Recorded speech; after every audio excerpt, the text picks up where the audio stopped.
बच्चों, DJ sir channel की class ही कुछ ऐसा है। जो इससे ज्ञान लेता है वो खुद ही ज्ञान देने लगता है। यो यो यो यो डीजे सर।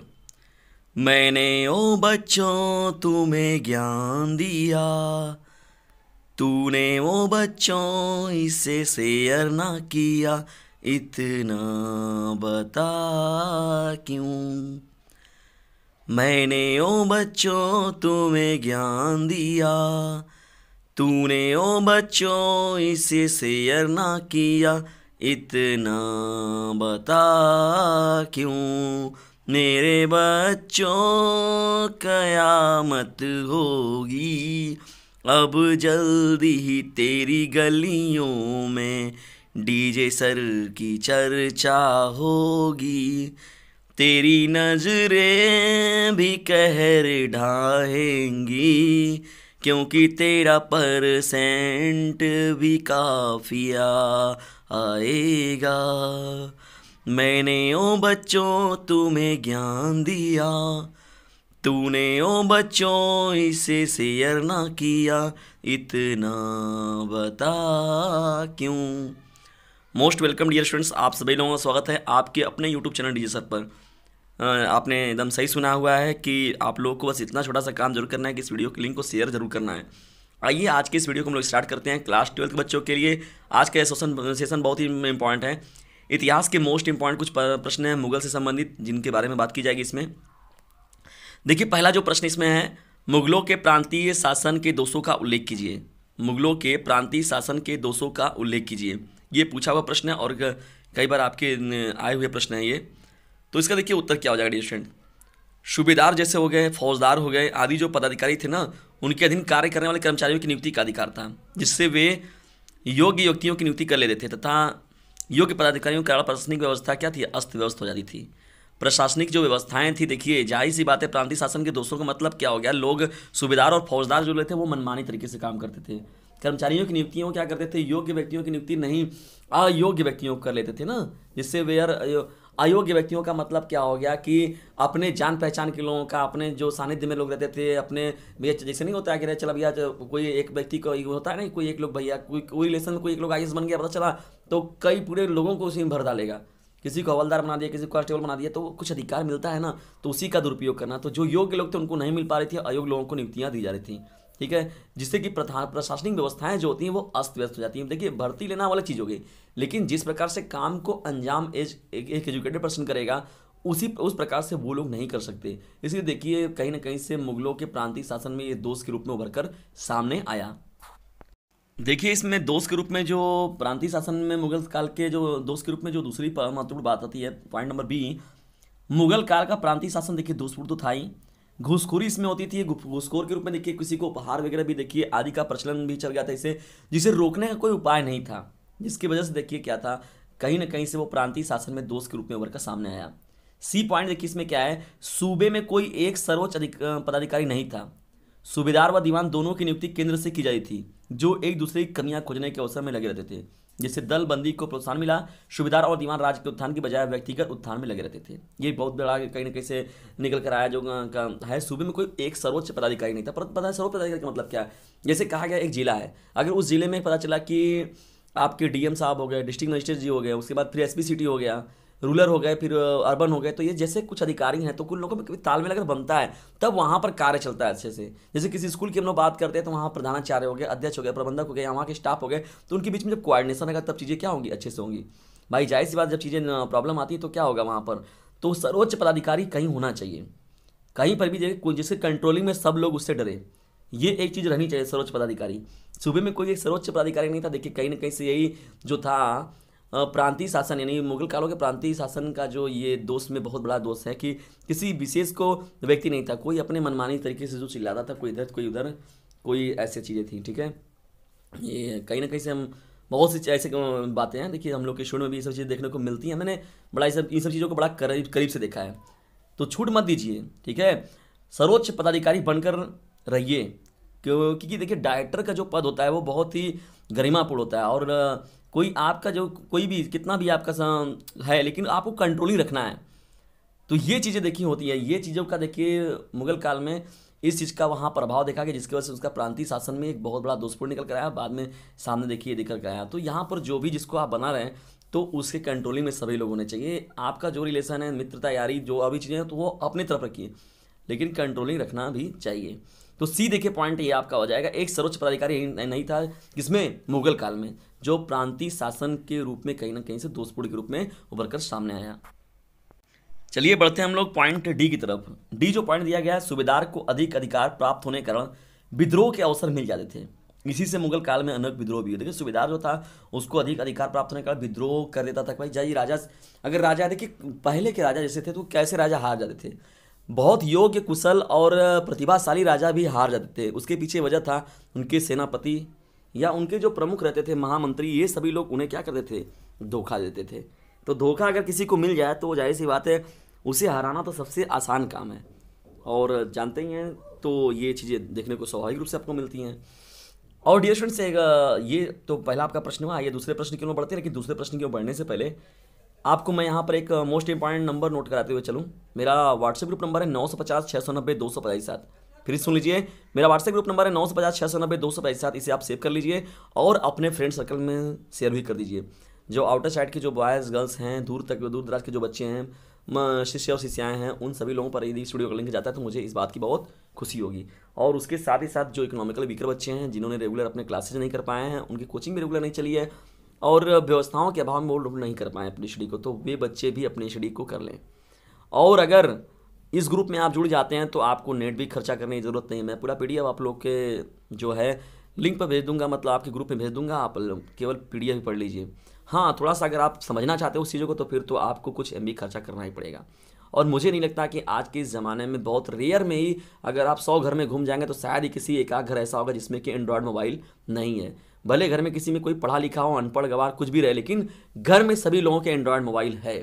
2000, 5000, अब तो जान रहे कि 500, 800, 10, 1000, 2 कितना गिर गया है ये क्रेज इसका, कि सभी लोग घर में मिल जाता है, इजीली मिल जाता है, अवेलेबल हो जाता है। इसलिए डियर स्टूडेंट अपनी स्टडी को नियमित रूप से आप जारी रखिए। आइए हम लोग आगे बढ़ते हैं।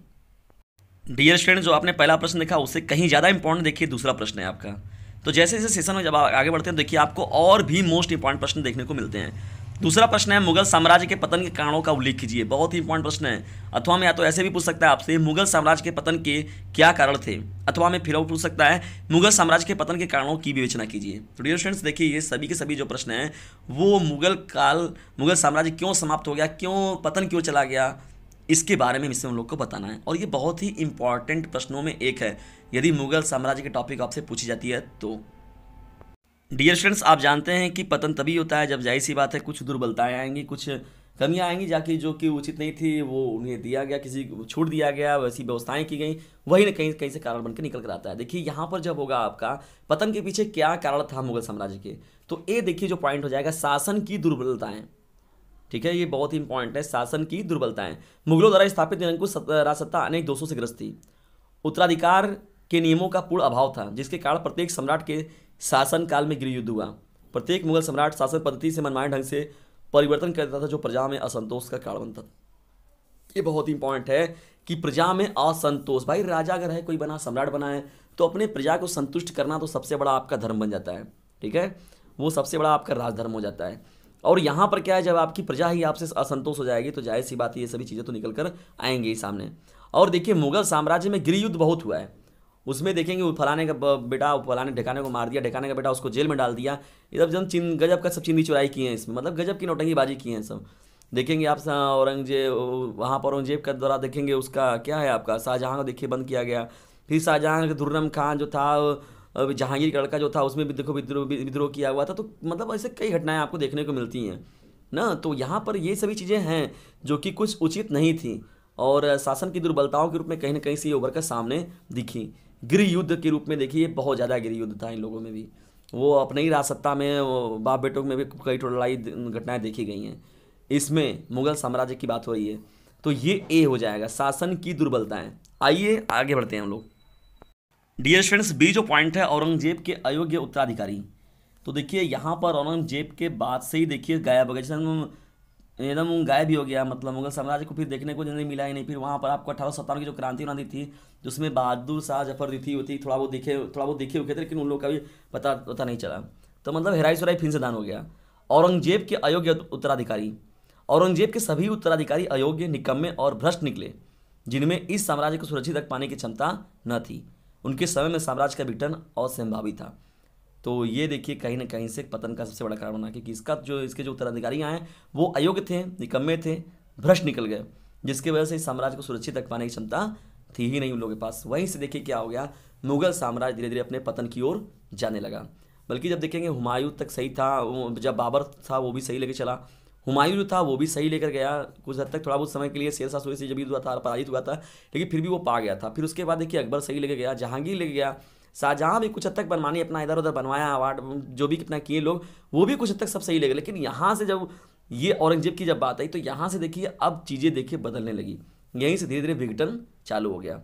और विघटन अयोग्य मतलब उत्तराधिकारी को इन लोगों ने अपने उत्तराधिकारी को उस योग्य तैयार ही नहीं कर पाया। औरंगजेब की बात हो रही है, तो औरंगजेब के अयोग्य उत्तराधिकारी, तीसरा जो बी पॉइंट हो जाएगा, ये बहुत इंपॉर्टेंट हो जाएगा। ये भी कहीं ना कहीं से मुगल साम्राज्य के पतन के कारणों में एक रहा है।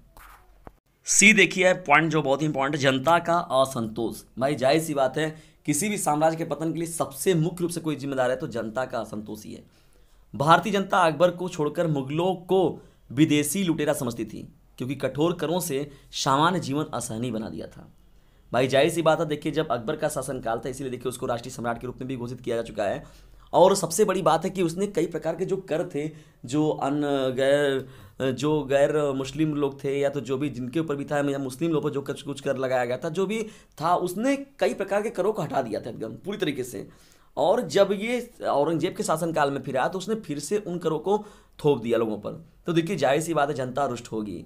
जो जनता थे, समाज थे, वहाँ पर बुराइयाँ स्वाभाविक रूप से होनी थी, और वहाँ से मुगल साम्राज्य का पतन होना निश्चित था। और उसने मनमानी ढंग से देखिए करों को बढ़ा दिया। जहाँ पर पता चला लगान लिया था, तो वहाँ लगानों को और ज़्यादा बढ़ा दिया गया। तो ये सभी वसूली जो करते थे असहनीय बना दिया, यानी जनता के लिए यह असहनीय हो गया। तो देखिए सी पॉइंट जो हो जाएगा मुगल साम्राज्य के पतन के रूप में, जनता का असंतोष भी कहीं ना कहीं से निकलकर सामने आ गया। देखिए डियर स्टूडेंट, डी जो पॉइंट हो जाएगा, मराठों का उत्कर्ष। मुगलों के पतन का मुख्य कारण मराठा शक्ति का उदय था। देखिए शिवाजी को सुने होंगे आप, उनके उदय के उनके आने के कारण भी कहीं ना कहीं से ये चीज़ें देखने को मिली। मुगलों के जो काल का था वो पतन भी देखा गया यहाँ पर शिवा के आने से, शिवाजी, क्योंकि दक्षिण में शिवाजी और उनके उत्तराधिकारियों से मुगलों को निरंतर युद्ध करने पड़े थे। बहुत ही इंपॉर्टेंट है। यानी मराठों का उत्कर्ष जो था वो भी कहीं ना कहीं से मुगल काल के अंत का कारण बना, या उसके धीरे धीरे अस्त का कारण बना। ये जो पॉइंट देखिए हो जाएगा इसमें, आर्थिक दिवालियापन। ठीक है, आर्थिक दिवालियापन भी यहाँ पर इस समय आ चुका था। लास्ट में आप देखेंगे औरंगजेब के शासनकाल आते आते तक, तो यहाँ पर आर्थिक दिवालियापन भी देखा गया, जिसकी वजह से कहीं ना कहीं से मुगल काल के साम्राज्य का पतन स्टार्ट हो गया। कृषकों पर बढ़ते अत्याचार, दरबार के बढ़ते हुए खर्चों तथा परवर्ती बादशाहों की ऐश्वर्य प्रियता ने मुगल अर्थव्यवस्था को कमज़ोर कर दिया। यानी जितने मनमाने ढंग से ये बनाओ वो बनाओ, मतलब वो आ गए, पता चला तो अपने मनमानी सब करना काम चालू, वो आ गए तो अपने मनमानी काम करना चालू, ये सभी चीज़ें देखने को ज़्यादा मिली है यहाँ पर। और कृषकों पर निरंतर अत्याचार भी हुआ था, और दरबार में बढ़ते हुए खर्च इन लोग के ज़्यादा थे। बेवजह जहाँ पर छोटे से भी काम हो सकते थे, वहाँ पर बड़ा बेवजह इतना बड़ा दरवाजा, इतना बड़ा वो, इतना बड़ा आनिशान महान एक लोगों के लिए, तो कोई मतलब नहीं था उसका। तो जाहिर सी बात है, एक राज्य के लिए, एक साम्राज्य के लिए, एक राज शासक के लिए ये सभी चीज़ें उचित नहीं होती हैं। उसको क्या चाहिए, समाज के लिए जो हैं, या अपने प्रजा के लिए हित में जो चीज़ें हित करो, उन पर कार्य होने चाहिए। जाहिर सी बात है, जब प्रजा के हितकर में कार्य नहीं होगी तो शासक का पतन होना निश्चित है। तो डियर स्टूडेंट्स, ये रहा दो महत्वपूर्ण प्रश्न, बहुत ही मोस्ट इंपॉर्टेंट दोनों प्रश्न हैं, जिसमें दूसरा प्रश्न जो है वो बहुत ज़्यादा इंपॉर्टेंट है। आज का वीडियो आपको कैसा लगा इसके बारे में कमेंट बॉक्स में जरूर बताएं, और साथ ही साथ यदि थोड़ा सा भी वीडियो आपको पसंद हेल्पफुल लगा हो तो इसे लाइक और शेयर जरूर करें। और एक जो मैंने नंबर बता रखा है 950 690 265, तो इस नंबर से भी आप जरूर जुड़ जाएँ, क्योंकि यह नंबर आप लोग के लिए बहुत ही इंपॉर्टेंट है। आप पढ़ते हैं तो ठीक है, सुनते हैं तो अच्छी बात है, लेक्चर को जब सुनते हैं तो उसमें समझा कर बातें होती है थोड़ी सी, और उसके बाद अगर नहीं सुनना चाहते हैं तो आप यदि इस नंबर से जुड़ जाते हैं तो PDF भी आपको नियमित रूप से मिल जाएगा। फ्री में आपको पूरी तरीके से चीज़ें मिल जा रही, नोट्स मिल जा रहा है, अवेलेबल हो जा रहा है। तो आप लोग को जुड़ने में क्या हर्ज गया है। और मेरी हेल्प के रूप में अगर कोई स्टूडेंट इंटरनली जगह जागा हुआ है तो बस उसे एक काम छोटा सा करना है, इस वीडियो का लिंक शेयर जरूर करना है। हर एक उद्देश्य जो विद्यार्थी हैं वो अपना माइंड में सेटअप एक बना लें, गोल भी बना लें कि नहीं, अगर हम इस सर से एजुकेशन ले रहे हैं, इस चैनल से, डीजे सर से, तो मैं अगर जुड़ता हूँ तो कम से कम मैं 20 बच्चों को जरूर जुड़ूंगा। तो डियर स्टूडेंट्स, आप लोग को इतना सपोर्ट मेरा जरूर करना होगा। मिलते हैं अगली वीडियो में, तब तक के लिए अपने स्वास्थ्य का ध्यान रखते हुए अपनी स्टडी को नियमित रूप से जारी रखिए। जय हिंद, जय भारत।